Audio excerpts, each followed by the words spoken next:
Step outside, take a look up, and there's a good chance you'll spot a plane overhead. Yeah, it's no secret Alaska has a love affair with flying, one born out of necessity. In this week's Storytime with Ann Phil, author Laurel Downing-Bill shows us how Alaska first took flight.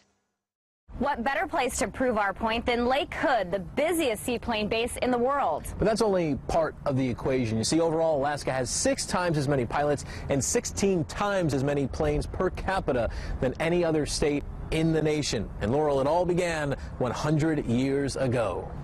Well, I was doing my research for Alaska's aviation history. I learned that the first craft that went into the air happened on July 4th, 1899. That's when Juneau residents were treated to the spectacle of a Professor Leonard who ascended 1,000 feet in a hot air balloon of his design.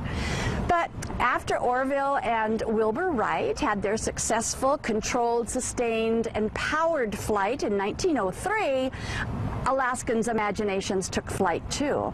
A fellow by the name of Henry Peterson ordered a kit and a motor from outside and had them shipped to Nome, where he built the very first airplane in Alaska in this big warehouse. Well, on May the 9th, he towed his Bleriot monoplane out into an open field and attempted to get it into the air, but the plane never left the ground. So when did the first aircraft actually take flight? That would be in 1913, when Fairbanks promoters Arthur Williams, who owned the Arcade Cafe, and an R.S. McDonald brought an aviator whose name was James V. Martin north for a big air show. These guys thought they could make a ton of money if they had the first air show in Alaska. And so Martin and his wife Lily, who was also an aviatrix, crated up their Gage Martin biplane and put it on board the steamer in Seattle, and they went up to Skagway, where they then transferred themselves and their cargo onto the narrow gauge White Pass Yukon Railroad, went up to Whitehorse, then they had to load themselves and their plane onto a boat. They wound their way down the Yukon River to Tanana, and then onto the Chena, and then up the Chena Slough, and arrived in Fairbanks on June the 21st.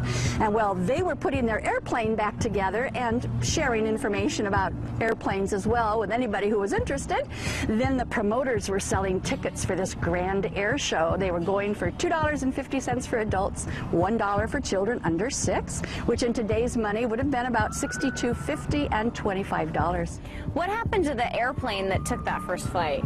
Well, Martin offered it for sale to anybody who was willing to pay the price, but with nobody knowing how to fly, he didn't have any takers. So he ended up disassembling the plane and shipping it back to the lower 48.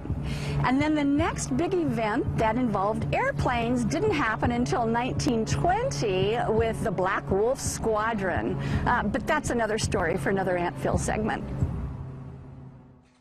Can't believe that was over 100 years ago. A lot has changed in aviation, but it's still pretty amazing that technology was. Yeah, it is. Quite a long journey. A lot of work put into that. Yeah. Well, next week in Storytime with Aunt Phil, it's all about President Harding and the 2 mysteries that surrounded his trip to Alaska when he visited for a week in 1923.